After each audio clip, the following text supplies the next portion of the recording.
스트레칭을 좀 하시죠. 몸을 좀 편안하게 하고, 우리가 중요한 거는 예배에 완전히 몰입되는 그 상태, 예배에 완전히 집중되고, 이 시간에는요 세상 모든 잡념과 다른 생각들이 아예 내 마음에 없어져야 돼. 나의 부족함도, 나의 잘남도, 이 세상의 근심 걱정도, 이 나라가 어떻게 되고 저렇게 되고, 뭐 앞으로 끝나고 뭘 하고 이걸 하고, 한 주 동안 앞으로 내가 뭘 해야 되고, 그 모든 것들을 지금은 이제 뒤로 하는 거예요. 그래서 이 예배는 하나님과 나만 남는 거예요. 그래서 그렇게 우리가 몰입하며 하나님의 임재와 영광을 체험하는 예배가 되기를 바랍니다. 그렇게 되기 위해서 여러분 한 주 동안 사모하시고, 토요일날 기도하시고, 예배 때도 미리 나와서 그것을요 계속 기다리세요. 여러분. 그런 자에게 하나님의 은혜가 더할 줄로 믿습니다. 지난주에 우리는 출애굽기 10장 말씀을 아론은 왜 그럴까? 라는, 이게 켜져 있나요? 저게 지금? 돼 있나요? 잠시만요.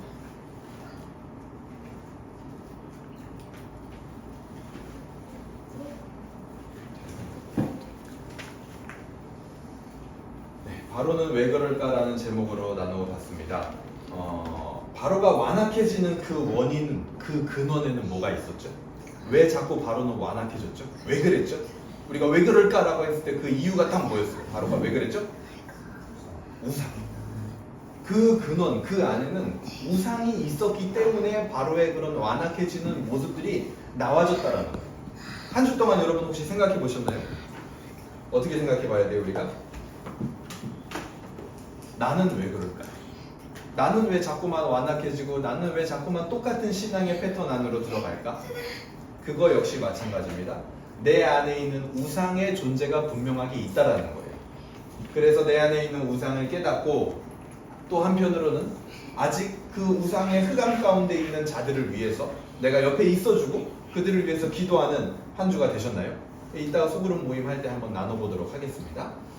우리 안에 있는 이 우상을 분별하는 일은요 여러분 어렵지가 않아요. 이 우상에 대해서 다루는 여러 많은 책들을 보면 공통적으로 내 안에 있는 우상을 발견하는 방법을 소개를 하는데 한 3가지 정도가 있습니다. 첫 번째는 뭐냐면, 무엇보다도 내가 혼자 있을 때 무슨 생각을 하느냐, 내가 혼자 있을 때 어떤 생각에 사로잡히느냐, 그거를 점검을 해야 된다는 거예요. 두 번째, 내가 나에게 있는 물질, 돈을 어디에 쓰고 있느냐. 세 번째, 내 마음 안에 일어나는 감정을 나는 어디에 쏟고 있느냐. 첫 번째 뭐라고요? 내가 혼자 있을 때 어떤 생각을 하느냐. 그러니까 어떤 행동을 하느냐가 아니에요.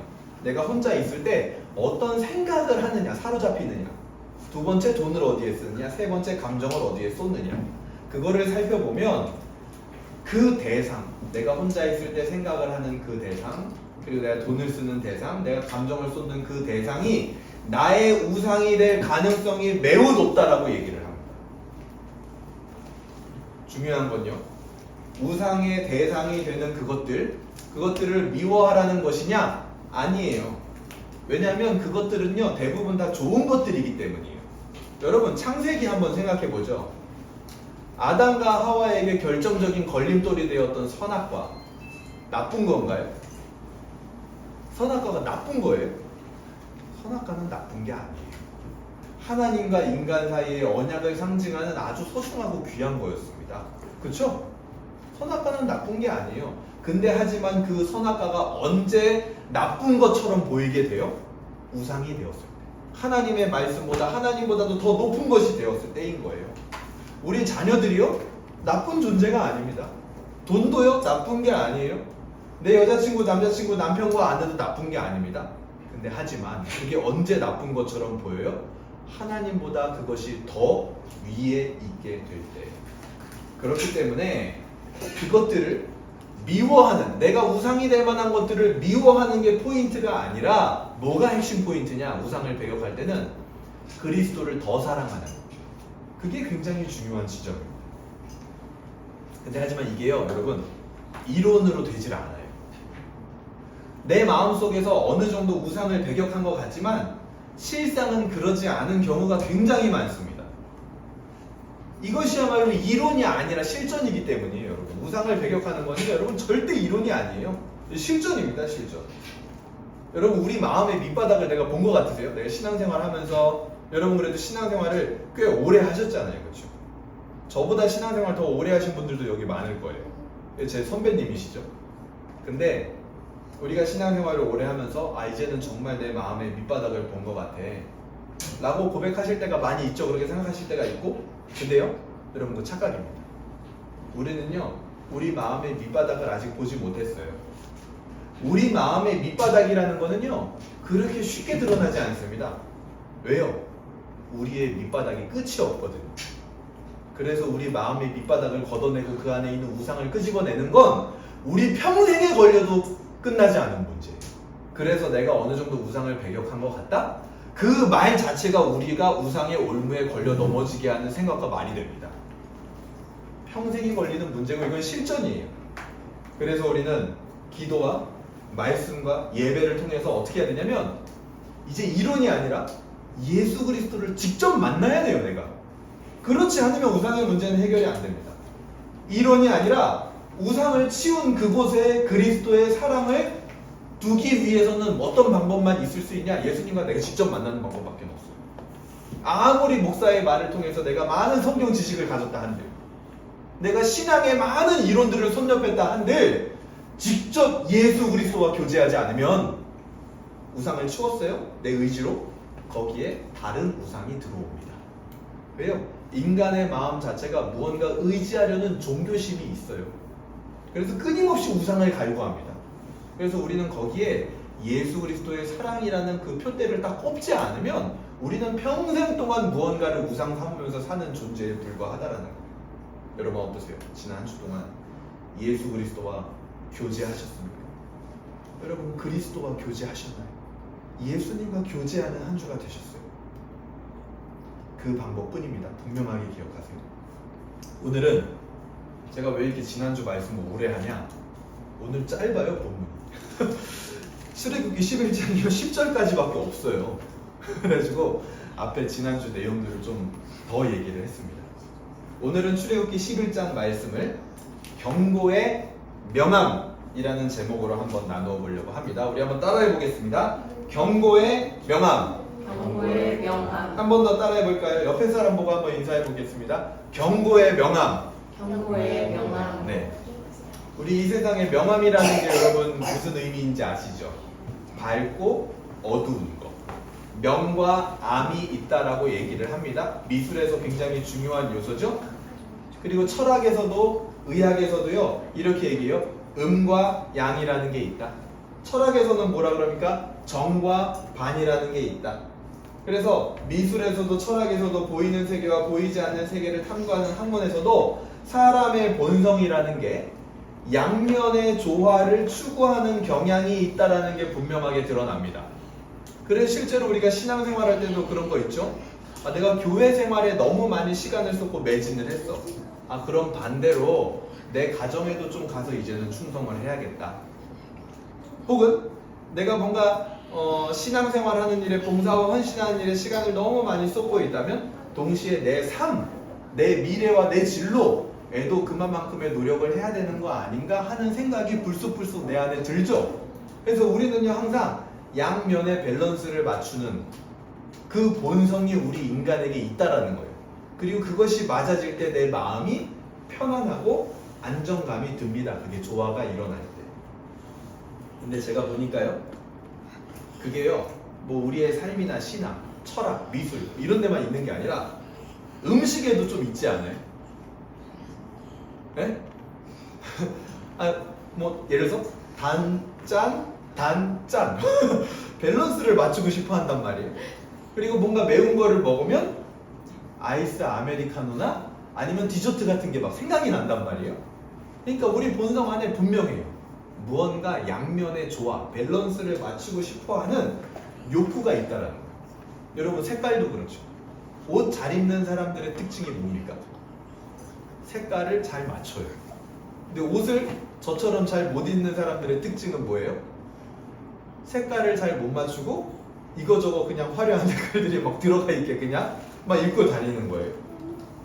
실제로 색상에도 보면 보색이라는 개념이 있죠. 요 색깔하고 반대되는, 그리고 잘 어울리는, 반대되는 것 같지만 잘 어울리는 보색의 개념이 있습니다. 이렇듯 인간의 욕구, 본능에서 갈구하는 양면성은요, 우리를 안정되게 하고 만족하게 하는 역할을 합니다. 우리의 마음이 굉장히 편안하게 만들어줘요. 그래서 뭔가 한쪽으로 기울어진 그림을 보고 있으면 마음이 뭔가 불안하고 약간 좀 뭔가 맞춰주고 싶고 그런 욕구가 우리에게 있다라는 겁니다. 그게요, 신앙에서도 동일한 현상으로 나타납니다. 자, 보세요. 성경에서도요, 하나님을 묘사할 때 정의와 공의의 하나님을 묘사하면서 동시에 사랑과 자비의 하나님, 그 양면이 맞아질 때 우리의 신앙이 안정된다라는 거예요. 정의와 공의의 하나님만 묵상하는 사람은 어떨까요? 하나님을 두려워하게 될 거예요. 두렵기 때문에 지옥 안 가기 위해서 하나님을 믿는 그런 불상사가 일어날 겁니다. 근데 반대로 또 사랑과 자비의 하나님만을 바라보고 그것만 생각하는 사람은 어떻게 될까요? 그 삶이 약간 방종하게 되겠죠. 그리고 뭔가 열심이 없어지겠죠. 하나님에게 충성해야겠다라는 뭔가 나를 붙드는 의지가 사라질 겁니다. 그래서 정의와 공의, 사랑과 자비의 양면이 우리의 신앙을 안정되게 한다라는 겁니다. 신앙에도 어때요? 양면의 밸런스를 맞추는 게 굉장히 중요하죠. 오늘 본문은요, 이렇게 나타나는 그 양면의 결과들을 굉장히 명확하게 보여줍니다. 오늘 본문에서 나타난 이 양면을 통해서 우리에게 임하는 하나님의 은혜를 깨닫고 여러분들의 신앙이 안정적인 밸런스를 찾아가는 그 길, 그것을 발견하는 시간이 되기를 주님의 이름으로 소망합니다. 자, 오늘 본문 11장으로 들어가 보도록 하겠습니다. 11장은요, 마지막 재앙, 출애굽기 10가지 재앙에서 마지막 재앙이 뭐죠? 장자 죽음의 재앙. 그 재앙이 있기 전에 경고의 단계입니다. 경고. 무슨 단계? 경고의 단계. 그래서 재앙이 잠시 그치고 그 마지막 죽음의 재앙이 있기 전에 6월절이라는 주제로 넘어가는 중간 역할을 해요. 먼저는 1절부터 3절입니다. 1절부터 3절은 애굽에서 나갈 준비를 하는 이스라엘 백성들의 모습이 나옵니다. 1절, 여호와께서 모세에게 이르시기를 내가 이제 한 가지 재앙을 바로와 애굽에 내린 후에야 그가 너희를 여기에서 내보내리라. 그가 너희를 내보낼 때에는 여기서 반드시 다 쫓아내리니. 이거를요, 지금 하나님이 모세에게 이야기해주고 있습니다. 뭘 얘기해주고 있어요? 재앙이 지금 거의 끝까지 왔다. 거의 끝났다 지금 재앙. 하나님은요, 모세에게 이처럼 어떤 일들을 감추시지 않아요. 모세는 하나님에게 그만큼 각별한 존재입니다. 모세는 단지요, 하나님의 사역을 위한 도구가 아닌 거예요. 물론 하나님의 사역을 위해서 쓰임받고 있는 것도 사실입니다. 하지만 그것과 동시에 하나님과 대화를 나누고 하나님의 계획을 미리 아는 특별하고 각별한 존재로 오늘 본문에서 나타나고 있어요. 아니, 오늘 본문뿐만이 아니라 지금까지 계속 그래왔죠. 모세는 어떤 존재예요? 하나님한테 각별한 존재다. 각별한 존재. 재앙이 거의 끝까지 왔다라는 게 무슨 의미입니까? 이스라엘을 향한 구원 계획이 끝까지 왔다라는 걸 말하는 거예요. 그리고 동시에 하나님의 말씀을 듣지 않는 죄인들을 완전히 겸손하게 만들어버릴 마지막 하나님의 재앙이 남았다라는 것을 의미하는 겁니다. 재앙이 끝까지 왔다. 이 말 자체도 지금 어때요? 양면성을 띠고 있는 거예요. 하나님의 백성들에게는 구원이 다가왔다. 하나님의 백성이 아닌 자들에게는 우리가 마지막 무릎 꿇을 재앙이 하나 더 남았다. 이 두 가지 양면성을 띠게 되는 겁니다. 재앙이 끝까지 왔다라는 것도. 2절 보세요. 백성에게 말하여 사람들에게 각기 이웃들에게 은금 패물을 구하게 하라 하시더니 여호와께서 그 백성으로 애굽 사람의 은혜를 받게 하셨고 또 그 사람 모세는 애굽 땅에 있는 바로의 신하와 백성의 눈에 아주 위대하게 보였더라. 첫 번째로 하나님이요, 이 애굽을 떠날 준비를 할 때 첫 번째로 시킨 게 뭐냐면 애굽 사람들에게 은금을 요구해라. 요구를 시킵니다. 백성들에게. 이스라엘이 이제 본격적으로 떠날 준비를 해요. 애굽에서 떠난다라는 거는 이스라엘에게는 1차적으로 어떤 의미일까요? 네, 요거를요, 그냥 단순히 구원받았다 이렇게 생각하지 마시고 이스라엘 백성들 입장에서 한번 생각해 보세요. 애굽에서 나간다는 건 뭡니까? 그렇죠. 노예 생활이 끝난다는 거예요. 마지막 출근입니다. 이러니까 딱 얼굴이 요즘 표정이 확 펴지면서 이해가 됐어. 마지막 출근 날이에요. 내가 그토록 스트레스 받고 힘들었던 직장 생활의 마지막 출근 날이야. 오늘이 금요일이야. 다음 주 월요일부터 출근 안 해. 아니, 하물며 우리가 출근이 아니라 다음 주는 연차야. 그것만 해도 오늘 금요일이 어때요? 기쁘단 말이에요. 행복해요. 오늘 빨리 퇴근하고 싶고 오늘은 왠지 업무가 더 잘 돼. 그리고 그토록 미워 보이던 부장님이 오늘은 괜찮아? 부장님 오셨어요? 기쁜 거예요. 이스라엘 백성들에게 애굽을 떠난다라는 건 그런 의미입니다. 애굽에 뭐예요? 노역이 끝납니다. 얼마나 힘들었겠어요. 그동안 육체 노동을 얼마나 많이 했어요. 여러분, 사람이 한 번쯤은요 이 힘든 육체 노동을 해볼 필요도 있는 것 같아요. 그래야 그 육체 노동하는 사람들의 그 고통이 얼마나 큰지를 압니다. 그래야 이스라엘 백성들의 이 노역의 생활이 얼마나 고통스러운 생활이었을지를 이해가 되는 거예요. 드디어 이스라엘 백성들이 이제 더 이상 바로의 왕궁을 짓는 일에 동원되지 않아도 돼. 옛날 이집트 왕들의 무덤을 짓는 일에 동원되지 않아도 돼. 채찍 안 맞아도 돼. 그것만도 너무 기쁜 거예요. 자유를 얻은 겁니다. 이스라엘 백성들에게 그거보다 더 큰 선물은 없어요. 근데 하지만 하나님은요 그걸로 끝내지 않아요. 그 자유만 얻어도 기쁜 거거든요, 이스라엘은. 근데 그걸로 끝내지 않는다고요, 하나님은. 그들에게 필요한 것이 무엇인지 정확하게 알고 있어요. 그래서 그 필요한 것들도 지금 얻게 하시는 거예요.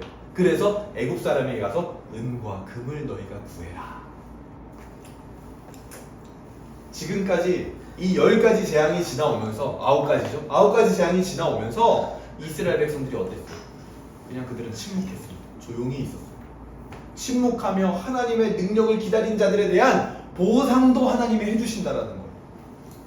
여러분, 하나님이 우리에게 주신 복음의 은혜와 자유, 그게 우리에게 가장 큰 선물이죠. 우리가 그 이상 뭘 바라겠어요, 솔직히 얘기해서. 우리가 언제 여기 이렇게 와가지고 하나님 앞에 고상한 척 찬양하고 기도하고 언제 그렇게 예배 드릴 수 있는 존재였다고요? 이렇게 할 수 있는 것만도 우리에게는 가장 큰 선물입니다. 그 외에 우리가 무엇을 바라겠어요? 근데 하지만 하나님은 그 외에 우리에게 필요한 것들이 있다는 걸 알고 계신다는 거예요. 우리가 이렇게 교회가 개척된 거 참 감사하죠. 아니 이렇게 모여서라도 삼삼오오 모여서 예배드리게 된 것만도 참 감사한 일이죠. 근데 하지만 그 외에 우리 교회에 필요한 것들을 하나님이 아신다라는 거예요. 우리 어른들이 소그룹 모임할 때 자녀들이 항상 시간이 많이 남은 겁니다. 하나님이 아신다. 하나님이 알고 계신다고요. 우리에게 필요한 것들이 무엇인지. 그 하나님을 믿으시길 바랍니다. 그리고 하나님이 또 한 가지를 하시는데 이스라엘 백성들이 애굽 사람들에게 은금을 얻게 하는 것 외에 또 한 가지를 하시는데 그게 뭐예요? 3절이에요. 여호와께서 그 백성으로 애굽 사람의 은혜를 받게 하셨고 또 그 사람 모세는 애굽 땅에 있는 바로의 신하와 백성의 눈에 어떻게 보여요? 위대하게 보였더라. 모세를 위대하게 보이게 합니다. 10가지 재앙으로 나타난 하나님의 능력은 모세와 이스라엘을 무시하지 못할 존재로 여기게끔 만들어버렸어요.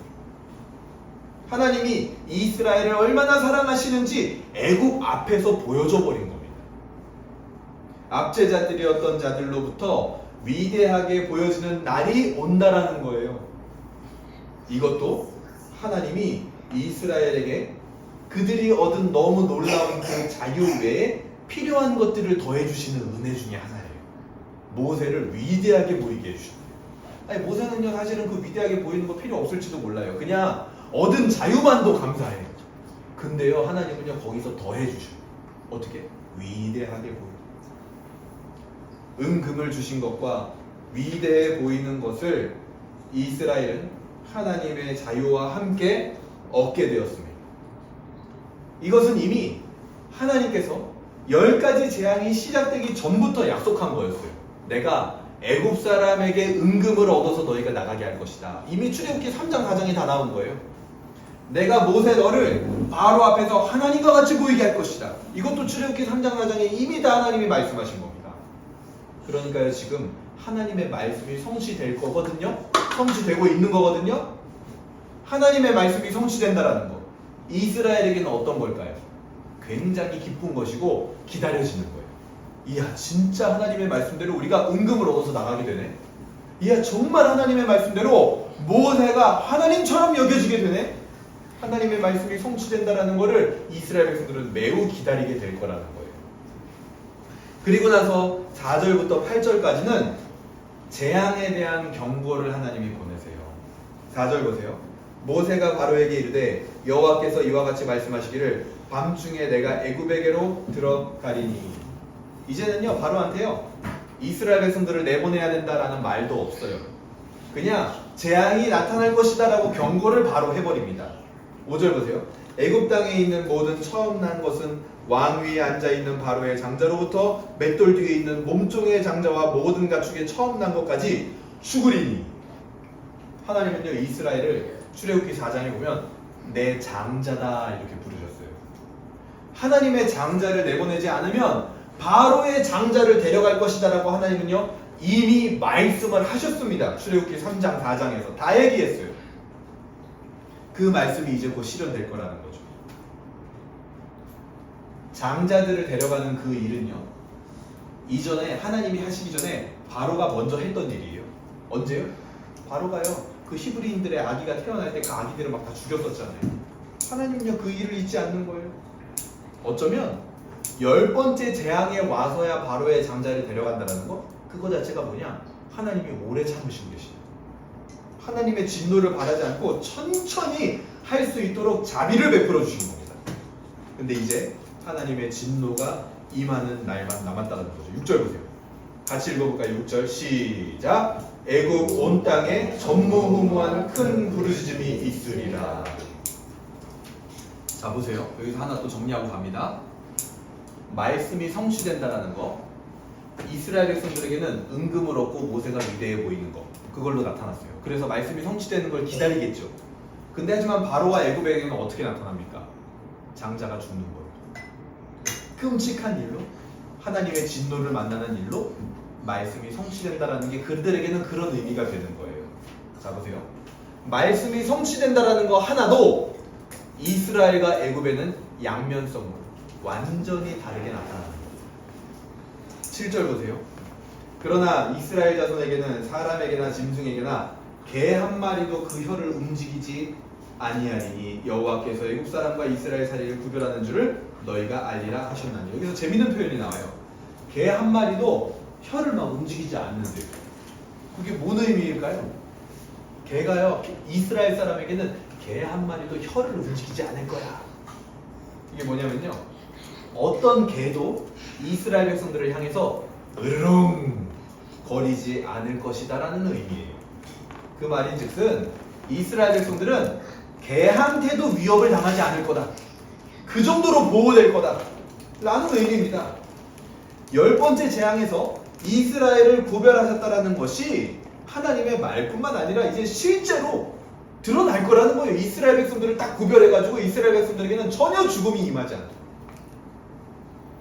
여기서도 마찬가지죠.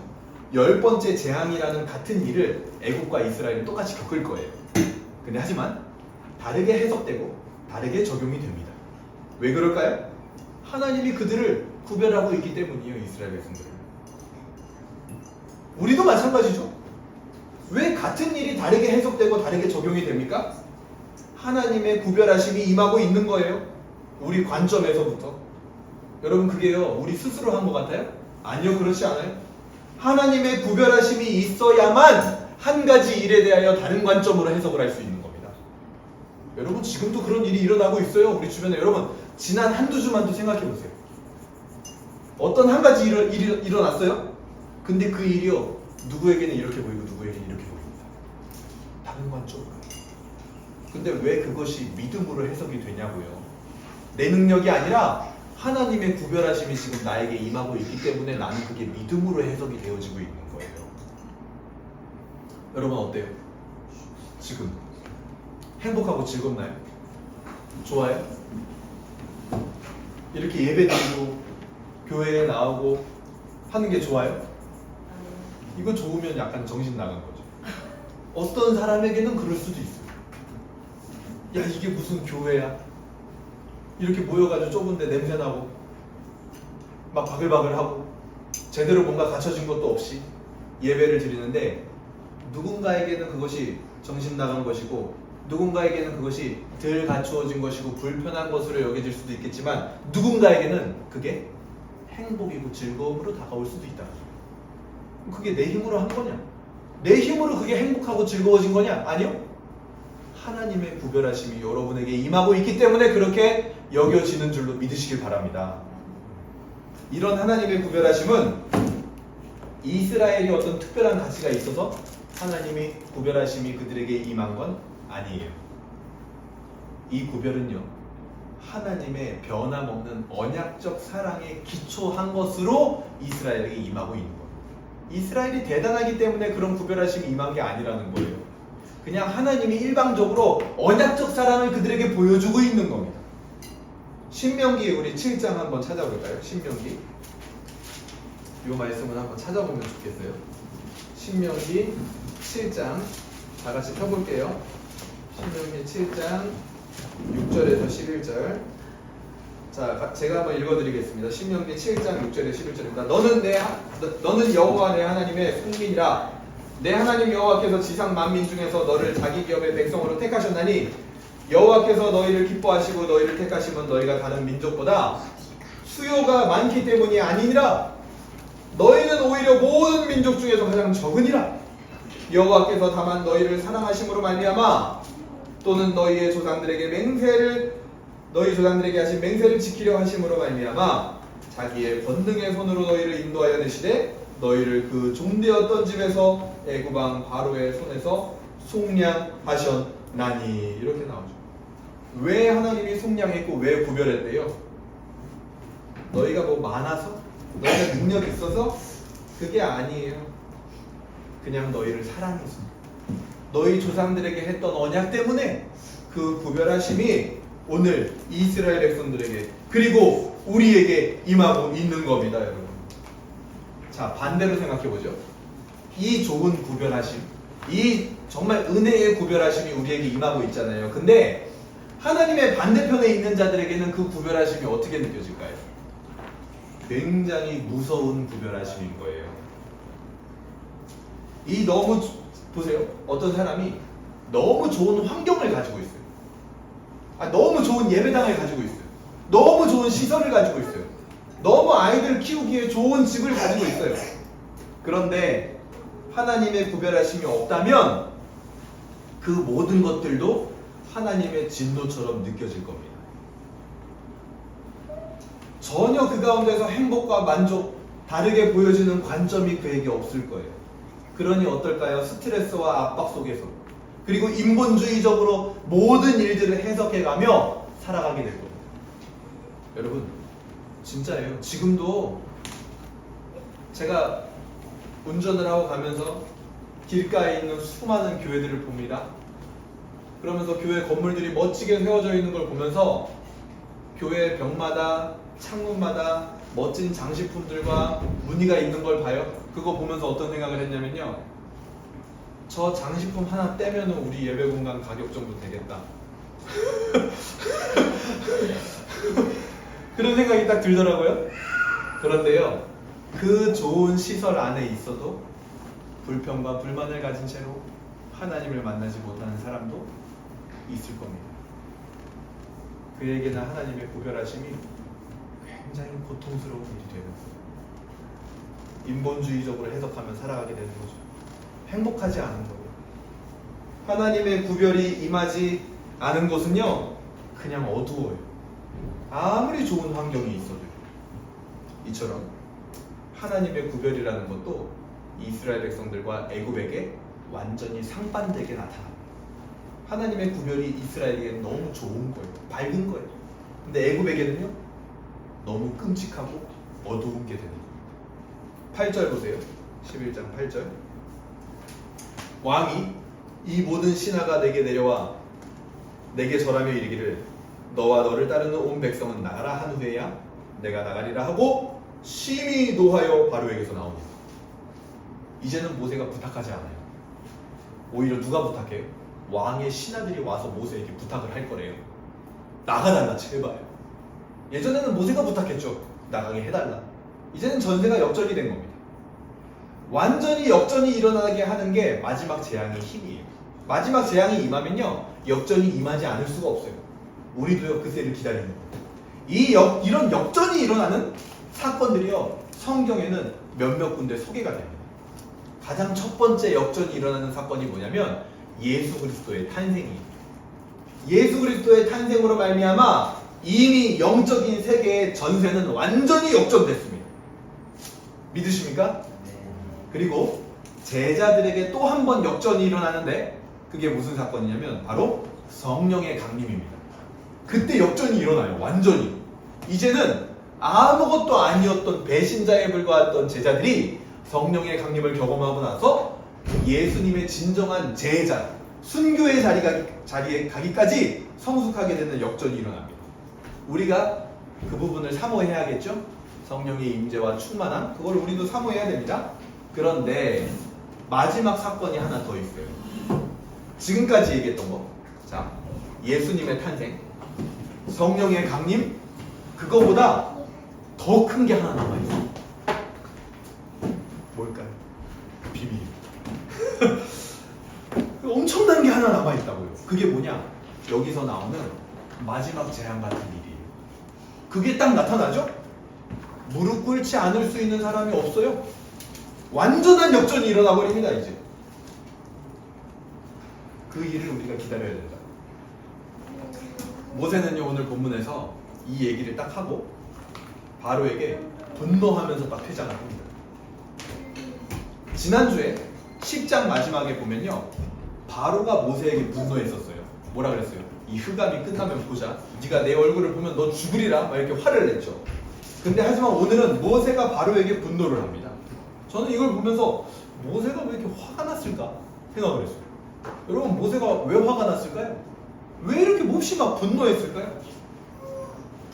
아마도 바로의 끝없는 교만 때문이었을 것입니다. 바로와 애굽을 위해 모세는요 간구까지 했던 사람이에요. 그래서 재앙을 멈추게도 했던 사람입니다. 하지만 바로는요 자기의 완악함 때문에 자기 백성들에게 임하는 불행이 있었음에도 신경도 쓰지 않는 사람이에요. 이런 모습 속에서 모세는 굉장히 환멸을 느꼈을 겁니다. 모세는요 어떤 사람이었냐? 백성을 위하는 사람이었어요. 절대 백성들을 앞세워 백성 뒤에 숨는 사람이 아니었다라는 겁니다. 바로는요 오히려 백성을 앞세워 백성 뒤에 숨는 사람이었어요. 그러니까 모세가 그런 바로를 봤을 때 환멸이 느껴지는 거예요. 모세는요 백성들을 위하여 자기의 구원까지도 내걸은 사람입니다. 하나님 저들을 버리지 마옵소서. 생명책에서 내 이름을 지우기까지 하고서라도 저들을 책임져 주시옵소서 라고 했던 게 모세예요. 그러니 그런 모세가 바로를 보면 화가 날까요? 안 날까요? 나죠. 열이 받아요. 그래서 모세는 바로에게 분노를 하는 거예요. 모세는요 어느새 보니까 변했어요. 좋은 쪽으로. 예전에 출애굽기 4장에서 모세가 어떤 사람이었는지 아세요 여러분? 하나님이 불러가지고 이스라엘 백성들을 구출해내라. 근데 그거를 계속 거절을 하잖아요. 그때요 하나님이요 약간 열이 받았어요. 그러니까 모세가요 하나님을 분노하게 한 사람이었어요. 그런데 지금은 이제 자신이 하나님의 거룩한 일을 대변해서 분노하는 사람이 된 거예요. 굉장히 많이 변했죠. 하나님의 분노의 대상이 되었던 사람이 이제는 자기가 하나님의 마음을 가지고 분노할 수 있는 사람이 되었다. 놀랍죠? 모세는요 하나님의 거룩한 일에 대하여 자신의 감정을 사용하고 있는 겁니다. 반면에 10장 말미에 바로는 자기의 감정을 어떻게 사용했어요? 개인적 원한에 자기의 감정을 사용했어요. 우리는 어떻습니까? 하나님의 거룩한 일에 대하여 나의 감정을 쓰고 때로는 하나님의 일이 안 되는 것 같은 그 완악함으로 인하여 나는 몹시 분노하고 있습니까? 여러분? 우리가 분노해야 될 일은 그런 거예요. 하나님의 일이 안 될 때 복음이 전해지지 않을 때, 예배가 방해를 받을 때 그 일에 우리는 분노할 수 있어야 돼요. 그 일에. 그리고 나서 9절에서 10절은요, 바로의 완악함이 나오면서 오늘 본문이 끝나게 됩니다. 바로가요, 모세의 말을 듣지 않는 것이 하나님의 일이 완성에 가까워지는 일이라는 사실, 우리는 지금 알고 있죠. 근데 인간적으로 보면 바로가 모세의 말을 좀 들어야 하나님의 일이 진행될 수 있는 거 아니야? 그래야 이스라엘 백성들이 나가는데 가까워질 수 있는 거 아니야? 라고 생각할 수 있지만 그렇지 않아요. 오히려 바로가 하나님의 말을 안 들어야 하나님의 일이 끝에 가까워지는 거예요. 바로는요, 아직도 완악합니다. 그러니까 우리 생각에 요렇게 되어져야만 하나님의 일대로, 하나님의 순리대로 되는 거 아니야? 아이고, 우리 착각일 수 있어요. 오히려 내가 생각하는 반대로 일이 일어나야 하나님의 일의 끝에 가까워지는 경우들도 매우 많다라는 사실을 여러분 인정해야 됩니다. 그거 한번 열어놔야 돼요. 바로가 계속 완악해요. 어찌 한결같이 완악한지요. 이제 바로가 완악하다라는 말 나오면 여러분 어때요? 새로움도 없어. 옛날에는 그거 보면은 이거 왜 이래 얘 진짜. 제가 이 소리를요 진짜 성경 공부하면서 한번 들어봤어요. 이스라엘 백성들이 어찌 완악하고 우상에게 돌아갔는지 나중에 느헤미야랑 말라에 가서 이스라엘 백성들이 또 우상 숭배했습니다. 근데 어떤 성경 공부하는 한 자매가 그걸 보다가 진짜 왜 이래? 왜 이래 혼자만. 정말 감정이 막 이입이 된 거예요. 왜 이래 진짜. 그러니까 바로가 왜 이럴까? 그게 자기 마음속 깊은 곳에서 막 나오는 거예요. 이제 바로가 어떻게 할지 예상이 가죠. 또 완악해질 거예요. 마지막 경고에도 불구하고 그의 심령의 우둔함은요 변함이 없습니다. 마지막 경고에서부터 나오는 그 명과 암, 밝은 것과 어두움, 그것이 이렇게 진하게 들이우고 있는데도 불구하고 바로는요 밝은 곳으로 올 생각이 없어 보여요. 어두운 곳에 있는데도 불구하고. 여러분, 감정이라는 그 중에 특히 오늘은 분노라는 것도 바로와 모세에게는요 다르게 작용하고 나타나고 있다는 걸 우리는 발견하게 됩니다. 바로는요 그 감정과 그 분노를요 자기 개인적인 것으로 우둔함으로 나타난다면, 모세는요 하나님의 거룩한 일에 대하여 그거를 쓰고 있는 거예요. 똑같은 거지만 지금 양면성이 있다고요. 같은 거지만 누가 쓰느냐에 따라서 다른 결과들이 나오게 된다고요.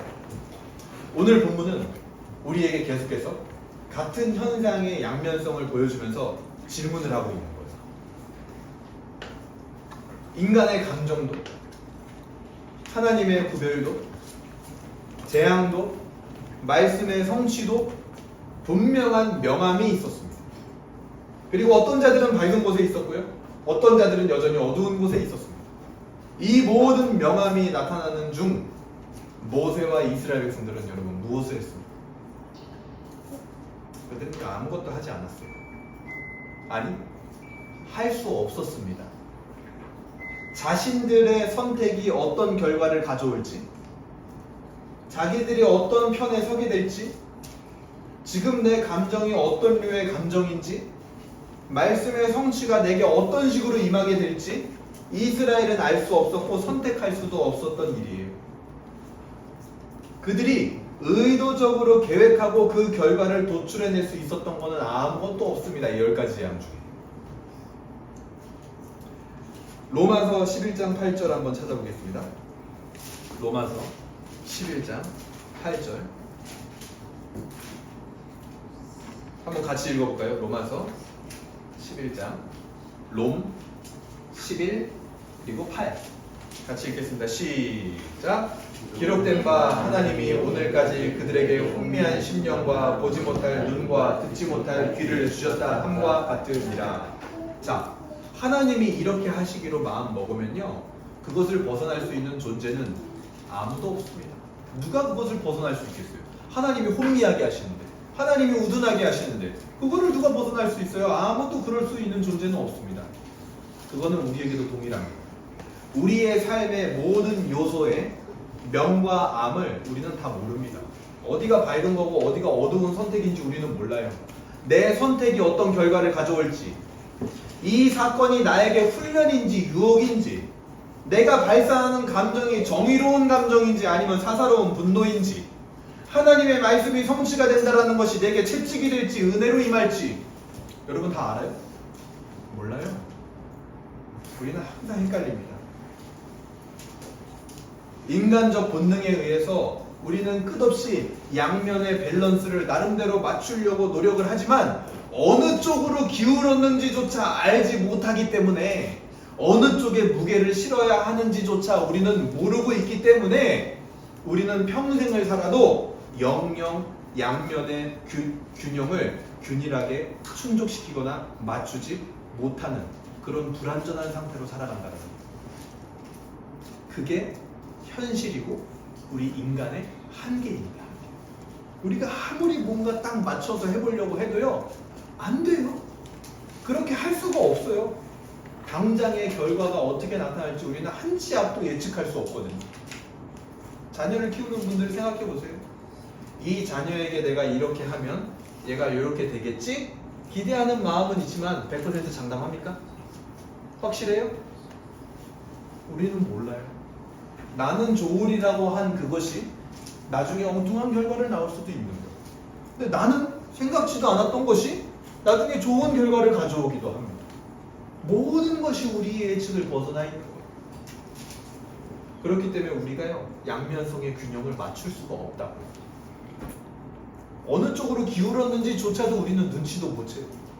그러니까 어쩌면 신앙생활할 때 제일 교만한 말이요. 아 내가 너무 요즘은 신앙에 너무 힘을 썼어. 이제는 나의 삶에도 좀 균형을 맞춰야 될 것 같아. 그 균형이 보인다고? 말이 안 돼요. 우리는 어느 쪽으로 균형이 기울었는지 어느 쪽에 무게를 더 실어야 되는지 그것조차 모르는 한계를 가진 인간이다라는 거죠.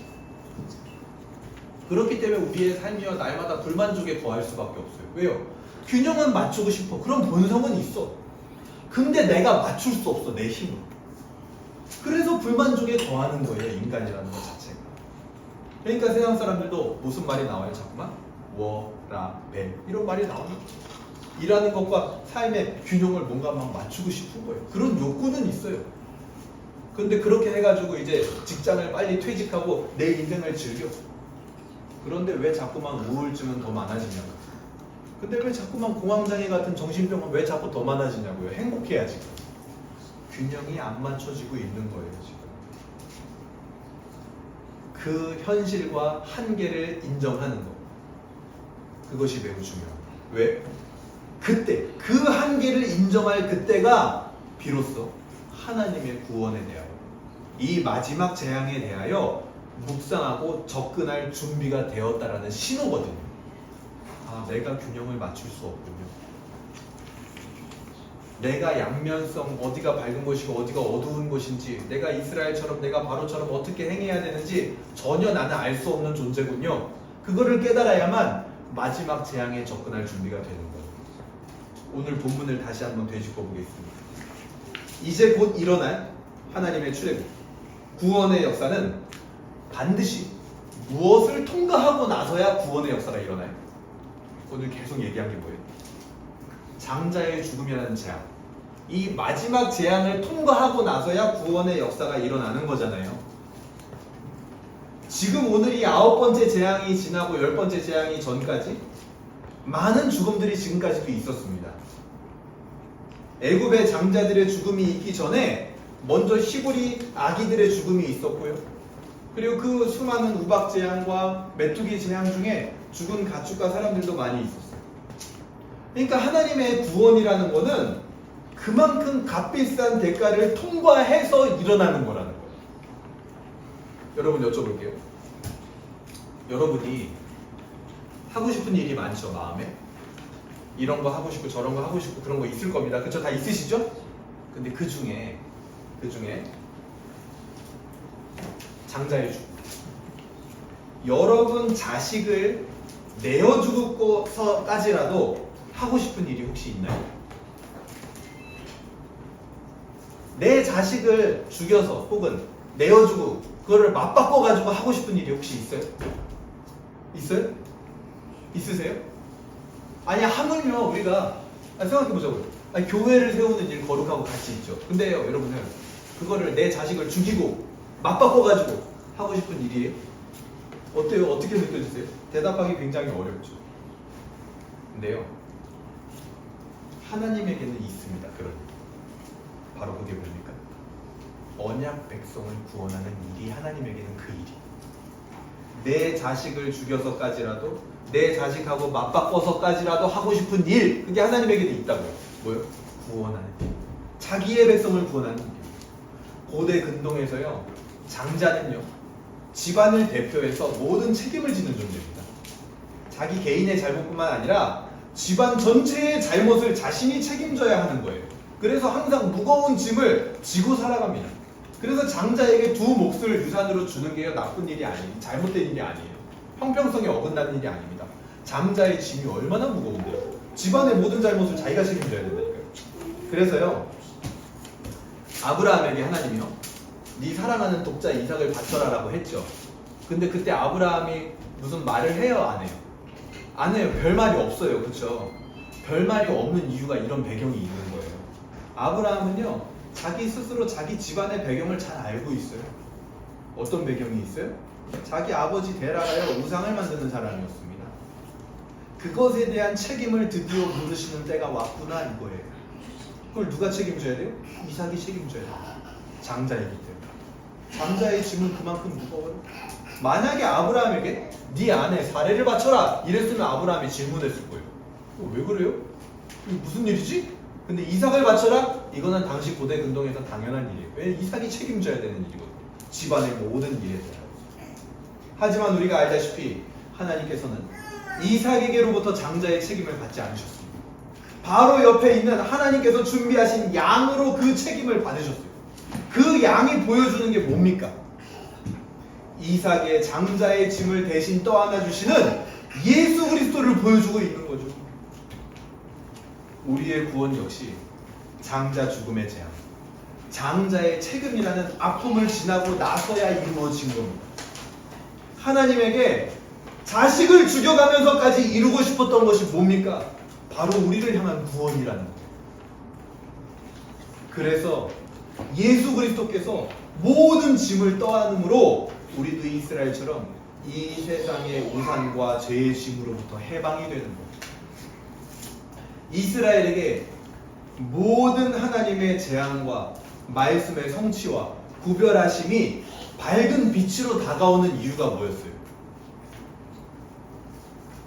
우리에게 하나님의 말씀의 성취가 기대되는 것으로 여겨지고 위로로 다가오고 하나님의 구별하심, 이런 것들이 나에게 밝은 빛으로 다가오는 이유가 뭡니까? 아니, 왜 우리는 경고의 명함에서 밝은 곳에 서 있게 되었냐고요. 왜? 뭐 때문에? 내가 예측해가지고 그 예측이 맞아 떨어진 건가요?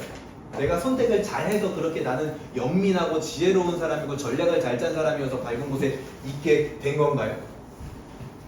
여러분, 사실은 우리가 재앙을 두려워하고 말씀의 성취 갖고 진노로 여겨지고 구별함 없이 우둔해서 어두운 가운데 있고 감정도 바로처럼 사사로운 곳에만 사용했던 그런 사람들이 우리 아닙니까? 그런 어두운 곳에 서 있었던 게 바로 우리란 말이에요. 언제나 경고의 명함에서 어두운 쪽의 편에 서 있었던 자들이 바로 우리라는 겁니다. 언제 우리가 그렇게 밝은 곳에 있어도 될 만큼 괜찮은 사람이었냐는 거예요. 그런데도 불구하고 우리가 밝은 곳에 서 있다면 그 이유는 단 한 가지입니다. 바로 예수 그리스도 때문입니다. 하나님의 장자가 우리를 밝은 곳으로 옮기고 그가 어두운 곳으로 가셨기 때문에 밸런스가 딱 맞아 떨어집니다. 예수 그리스도의 십자가는 뭡니까? 하나님의 사랑과 자비 그리고 하나님의 정의와 공의를 완벽하게 충족시키는 것이 바로 예수 그리스도의 십자가예요. 그래서 우리는 그 십자가를 바라볼 때 비로소 양면성을 완전하게 충족시키는 그 충족감을 얻게 되는 거예요. 우리의 노력으로 되는 게 아니에요. 밸런스를 맞추는 거. 오직 예수 그리스도의 십자가로만 맞춰지게 되는 거예요. 오늘 말씀을 어떻게 적용할 수 있을까요? 오늘 본문은요, 아까 처음에 말씀드렸죠? 마지막 경고의 장입니다. 오늘 우리가 살아가는 시대가 바로 이런 마지막 재앙전 경고의 때를 우리는 살아가고 있습니다. 이 출애굽의 사건과 요한계시록의 종말 사건은 여러 면에서 굉장히 유사합니다. 그래서 우리가 살아가는 때가 경고의 때라는 거예요. 우리는 그 경고의 때를 어떻게 살아가야 합니까? 오늘 본문에 모세의 모습 속에서 우리는 힌트를 얻습니다. 모세는 어떻게 했어요? 분노했어요. 마가복음 3장 5절 한번 찾아볼까요? 마가복음 마가복음 3장 5절 제가 읽겠습니다. 그들의 마음이 완악함을 탄식하사 노하심으로 그들을 둘러보시고 그 사람에게 이르되 내 손을 내밀라 하시니 내밀매 그 손이 회복되었더라. 이게 예수님. 예수님께서는 바리새인들의 완악함을 보면서 탄식하면서 뭐 하셨어요? 분노하셨어요. 구약의 선지자도 한 명 찾아볼까요? 에스겔 3장 14절. 에스겔 3장 14절. 에스겔 3장 14절. 같이 읽어보겠습니다. 에스겔 3장 14절. 에스겔 3장 14절. 시작. 주의 영이 나를 들어올려 데리고 가시는데 내가 근심하고 분한 마음으로 가니 여호와의 권능이 힘있게 나를 감동시키더라. 하나님의 영에 감동한 선지자의 마음이 어땠습니까? 근심하며 분노했다 이렇게 얘기하죠. 경고의 때 우리를 밝은 곳으로 옮겨주신 예수 그리스도의 은혜에 힘입어 우리는 우리의 감정을 사용해야 됩니다. 특히 사사로운 분노를 멈추시길 바랍니다. 하나님 나라의 일에 대하여 그의 영광이 드러나는 일이 멈추어질 때 여러분 분노하세요. 우리 교회는 분노를 조장하는 교회다. 거룩한 일이 멈추어지는 거에 여러분 분노하세요. 먼저는 여러분 어떤 대상, 다른 사람, 다른 집단에게 분노하지 마시고요. 내 안에 드러나지 않고 멈춰진 하나님의 영광과 교제와 즐거워함에 대하여 그것이 멈춰진 것에 대하여 분노하시길 바라요. 내 안에 왜 자꾸만 하나님의 영광이 멈춰질까? 왜 내 안에 하나님과의 교제함과 그것에 대한 즐거움이 자꾸만 멈춰질까? 그것에 우리는 분노해야 돼요. 바로처럼 우둔해서 아무 일 없는 것처럼 살아서는 안 됩니다. 한 주 동안 한 번도 하나님의 영광과 하나님을 즐거워하는 일과 하나님과 교제하는 일을 생각지도 않았음에도 불구하고 그것이 내 마음 안에서 멈춰졌음에도 불구하고 바로처럼 그냥 괜찮은 것 같아. 그러지 말고요. 그것에 분노하라고요. 모세처럼. 그게 오늘 우리의 첫 번째 적용입니다. 우리는 분노해야 돼. 내 안에 멈추어진 하나님의 영광과 하나님과의 교제와 즐거움에 대하여. 두 번째, 모세는 하나님에게 각별한 자였습니다. 하나님은요 자신의 계획을 모세에게 알려주셨습니다. 모세는 하나님과 소위 말해서 대화하는 사람이었어요. 인간편에서 표현하면 뭡니까 그게? 기도하는 사람이었어요. 경고의 때에 하나님의 각별한 자, 기도하는 사람이 되시길 바랍니다. 나의 매일매일은 하나님과 각별해지고 있습니다. 여러분 어때요? 매일 아침 여러분 알람 맞추시는 분 잘 때. 그거 다 맞추죠. 저도 맞추거든요. 여러분 매일 아침 알람이요. 여러분에게 어떻게 들려요? 기뻐요? 아니면 절망이요? 아니면 아무 느낌 없어요? 절망? 저는요 요즘 매일 아침 알람이 기뻐요. 왜냐면 그 시간이 하나님과 제가 기도하는 시간이에요. 하나님 만나는 시간이에요. 누군가에게는 오늘 이 시간, 오늘 이 주일, 이 하루도요 절망하며 일어나기 싫은 하루일 거예요. 누군가에게는. 저는 그 일이 여러분들에게는 일어나지 않았으면 좋겠어요. 여러분 하나님이 각별히 여기는 사람 되시길 바라요. 그러기 위해서 여러분 기도를 회복해야 됩니다. 매일 아침 알람을 들을 때 생각하세요. 이제 하나님 만나는 시간, 하나님께 기도할 수 있는 시간입니다. 그래서 하물며요 여러분 막 어차피 기도 못하는데 막 각 잡고 기도할 생각 하지 마세요. 여러분 어차피 그렇게 그렇게 해봤자 뭐 한 2분 하고 끝나잖아요. 그렇죠? 그러니까 그냥 누워서 하세요. 겟세마네 동산에서 예수님이 제자들에게 너는 나와 함께 단 1시간도 깨어있을 수 없느냐. 그 시간을 지나야 나중에 기도하러 가는 베드로와 요한과 같은 제자들이 되는 거예요. 그 시간을 지나야.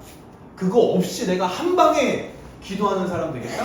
아니 그런 거 없어요. 신앙에는 누구나 다 그냥 엎드려서 기도하다 잠들고 그냥 하나님 이러다가 그냥 말고 기도할 게 없다 이러다 말고 그 시간들이 필요해요. 당장 이번 주부터 여러분 그렇게 하나님과 각별한 시간, 기도하는 시간을 가지시길 바랍니다. 기도를 회복하세요. 그리고 마지막 세 번째 적용은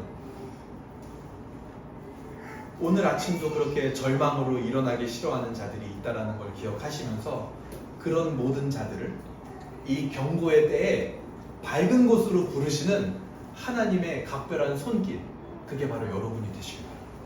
아직도 어두운 가운데 거하고 있는 사람이 있어요. 바로와 같이 우둔하게. 이 경고의 때인데, 지금이 경고의 때인데, 그 경고의 때에 우리처럼 밝은 곳에 있어야 되는데 아직도 어두운 곳에 있는 사람이 있다고. 그들을 향해 하나님은 부르세요. 근데 그 하나님의 손길이 누구냐? 바로 여러분이에요. 그 손길이 여러분이 되시길 바랍니다. 오늘 말씀이 우리에게 주는 소망과 비전은 무엇입니까? 역전을 일으키는 큰 사건. 첫 번째는 아까 뭐라 그랬어요? 예수 그리스도의 탄생. 두 번째는 성령의 강림, 성령의 충만함, 우리가 사모해야 될 거죠. 그리고 오늘 본문에 예고된 마지막 재앙처럼 이 세상의 모든 바로와 애굽을 무릎 꿇게 할 마지막 남은 단 한 가지 역사가 있습니다. 우리는 이 마지막 역사도 성령의 충만함을 사모하는 것처럼 사모해야 돼요. 그게 뭘까요? 바로 우리 주 예수 그리스도의 재림이에요. 재림. 그게 제가 봤을 때는 가장 큰 역사입니다. 심지어 이렇게까지 표현할 수 있을 것 같아요. 예수님의 탄생, 성령의 충만함, 그거보다 더 커요. 더 큰 위력이 있습니다. 예수님의 재림, 그것은요, 이 출애굽기 10가지 재앙 중 마지막 재앙하고 똑같아요. 그게 임하는 순간요, 아무도 못 버텨요. 바로와 애굽이 마지막 재앙이 버틸 수 없었던 거죠. 예수님의 재림은요, 그 누구도 버틸 수 없게 만들어버리는 큰 능력을 가지고 임하는 거예요. 그 강력한 하나님의 언약의 성취는 온 세상을 무릎 꿇립니다. 구약의 성도들이 예수 그리스도의 실체와 성령의 강림을 사모했어요. 아, 누가 메시아일까? 성령이 임한다라는 건 도대체 뭘까? 구약의 성도들은요, 그거를 막 사모하고 기대했습니다. 그런 것처럼 오늘 우리는 예수 그리스도의 재림을 바라보면서 사는 사람. 예수님이 재림하실 때는 어떨까? 어떤 일이 일어날까? 그게 어떤 능력일까? 나에게 임할 때는. 그거를 바라봐야 됩니다. 이것이 오늘 마지막 재앙전, 경고의 때를 살아가는 우리에게 주어지는 가장 큰 소망이며 비전입니다. 우리 신앙고백, 웨스트민스터 신앙고백서 33장 최후의 심판 1항에서는 이렇게 말해요. 제가 읽어드릴게요. 잘 들어보세요. 최후의 심판 항목 1항 이렇게 말합니다. 하나님께서는 예수 그리스도로 말미암아 의로서 세상을 심판할 한 날을 정해 놓으셨다. 예수 그리스도에게는 모든 심판하는 권세가 성부로부터 주어져 있는 것이다. 그날에 타락한 천사들이 심판을 받을 뿐만 아니라 이 땅에서 살았던 모든 사람들이 그리스도의 심판대 앞에 서서 자기들의 생각과 말과 행동의 전말을 밝히고 그들이 선악간에 몸으로 행했던 것에 따라서 보응받게 될 것이다. 그러니까 예수 그리스도의 재림도요, 명암이 어때요? 정확하죠. 분명한 거죠. 이 항은 이렇게 말합니다. 하나님께서 이 날을 정하신 목적은 택함 받은 자들을 영원히 구원하여 그의 자비의 영광을 나타내며 사악하고 불순종하는 버림받은 자들은 정죄하여 그들의 공의의 영광을, 그의 공의의 영광을 나타내시기 위함이다. 그때로부터 의인은 영원한 생명에 이르게 되며 주 앞으로부터 오는 충만한 기쁨과 유쾌함을 얻게 될 것이나 하나님을 알지 못하고 예수 그리스도의 복음에 순종하지 않은 사악한 자들은 영원한 고통 가운데 던져져 주 앞으로부터 그리고 그의 능력의 영광으로부터 오는 영원한 파멸로 벌을 받게 될 것이다. 어때요? 최후의 심판, 예수 그리스도의 재림은 정확한 명암이 있습니다. 그 가운데 우리가 왜 밝은 곳에 서 있게 되었는지를 여러분 잊지 마시기 바랍니다. 정리하겠습니다. 마지막 재앙전 경고는요, 어떤 면에서는 굉장히 두렵습니다. 하지만 어떤 면에서는 우리로 하여금 깨어있게 합니다. 오늘 이 경고는 우리에게 끊임없이 임하고 있습니다. 우리는 경고의 때를 살아가고 있는 것. 그때 하나님의 일의 전진을 위하여 분노할 수 있는 자, 하나님의 각별히 여기심을 사모하는 자, 경고의 때 이후에 있을 가장 강력한 재림의 역사를 나의 소망으로 삼고 바라보는 자에게는 이 경고마저도 하나님의 사랑과 은혜의 음성으로 들리게 될 것입니다. 경고의 명함에서 임하는 하나님의 은혜로 승리하는